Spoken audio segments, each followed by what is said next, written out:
Welcome back guys to another GTA video, and in today's one we're continuing on from where we left off yesterday with the Premium Deluxe Repo Work for Simeon and the career progress.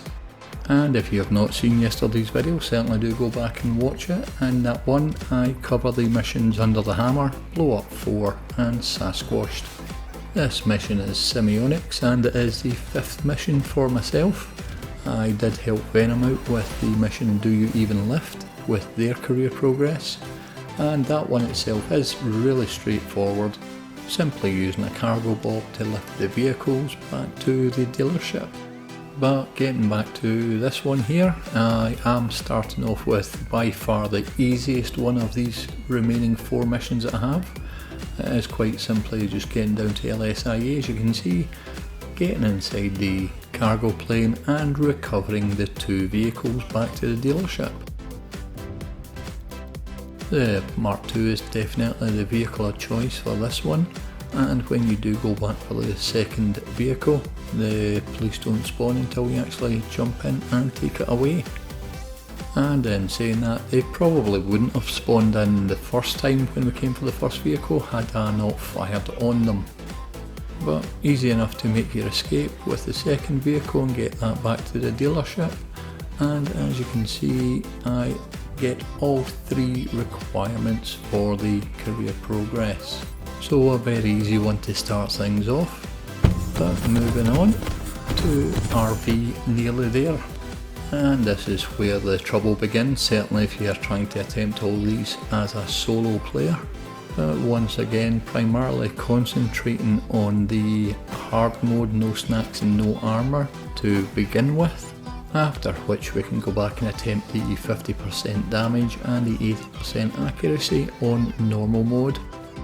I do somewhat still try to get the 80% accuracy and the 50% damage on this run, but you'll see just shortly why that was near enough impossible for me. Certainly with the accuracy I could have got away with the 50% damage, but didn't quite make it.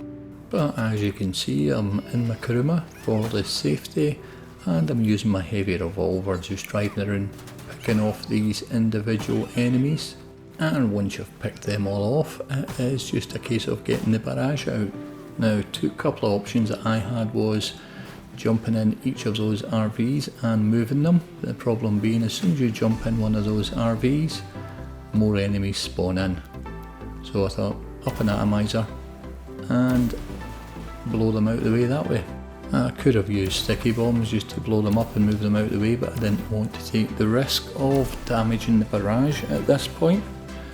But the only issue with using up an atomizer is it counts as shots, so your accuracy is out the window with this one. Once I've finally got them sort of positioned where I can get the barrage out easily, it's just a case of jumping in and getting it back to the dealership. Now that does sound easy enough, but the drive home you are inundated with multiple enemies in pickup trucks, and they are relentless, so that's where my health took a hit, because I was just trying to get back there as soon as I could. I definitely think had I been a bit more careful with my route back, I could have made it with the 50% damage as well on that run. But as it is, that's the main one done, which is the hard mode without snacks or armour, and I did jump straight back in, and as you can see I got the 50% damage. As for the 80% accuracy, as you can see I've got the Mark II. It's just going to take out a couple of enemies and blast a big hole for the barrage to come out. Now this does have an impact on the barrage's health, it does cut it down to around about 50%, but when you're driving back, if you try and keep it off-road as much as you can until you get close to the city, it will lessen the damage that the enemies do to the barrage itself. I think I've added about another 2 points of damage just trying to get it out here, but I do eventually get it out, and like I say, try and stick to off-road, that way the enemies don't spawn as heavily towards you. But I get it back to the dealership with a little bit of health left, and there you go, the 80% accuracy. Moving on to the third mission for today, it's GTA Today 2. Now this one, as a solo player, is very much time sensitive. Almost impossible in a vehicle. You do need to have your Mark II. And again, with this first run, I am mainly focusing on the hard mode with no snacks or armour. That guy up top can be a bit of a pain, seems to be ducking quite a few of the shots, but we'll get back to him later on for the 80%. On the way back, I do stop here and take out these enemies first before dropping off the first car. Also, this location A here, it can change between missions as well. It sometimes spawns in the alleyway just next to that one. But we get the first car delivered and head back to pick up the second one, which is clear of enemies now. And it's just a case of getting back to the docks. And as you can see in the bottom right corner there, I've got just over 9 minutes left to get these other 2 cars. Now these ones will have a police presence at them. I make the mistake here of shooting first, and that triggers the police. If you don't shoot, the police won't actually trigger until you break into that car. But once you're in, take the stunt jump off the roof and get it back to the docks. Now the second location is at MRPD itself, and you've got 4 or 5 police just to take out before you can get to the vehicle. And just a little tip for yourselves when you're doing it, come to this location first before you go to the one on the car park. It makes it a lot easier when you do go to the car park.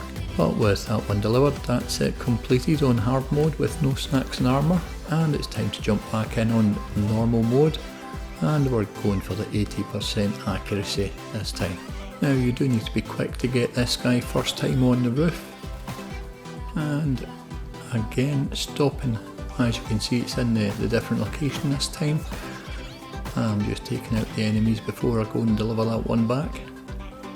Heading back over and I get an extra enemy there. As you can see with the rooftop, I'm not shooting before I get to the car, but as soon as I get the car, the police trigger. But you've got enough time to get in and get away with only taking a couple of points worth of damage there as well. And finally over at MRPD, I do actually miss one shot, but it's one shot out of 12 that I've missed, which is still more than 80% accuracy, and there we have it.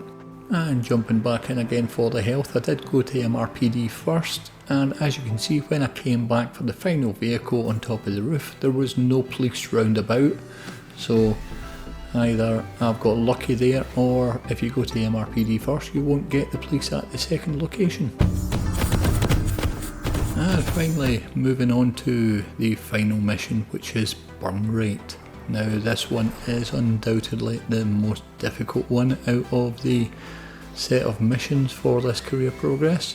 And in this one you're tasked with going to get a fire engine and putting out the fires of around about a dozen vehicles. But the place is absolutely swarming with enemies. What you also have to take into account for is the timer on the bottom right.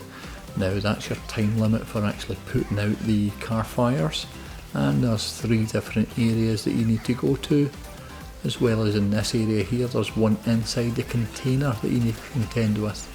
So the best way of doing this is to try and keep the cab, the front end of the vehicle, away from the enemies to prevent them from shooting through and into you.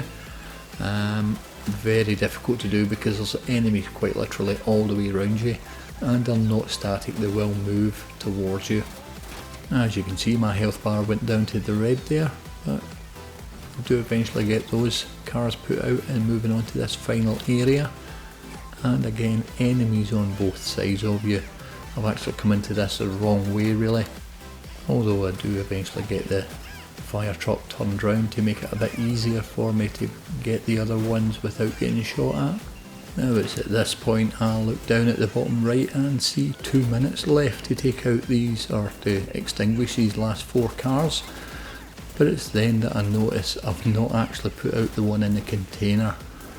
So I need to head back over there as quick as I can and get that one put out as well.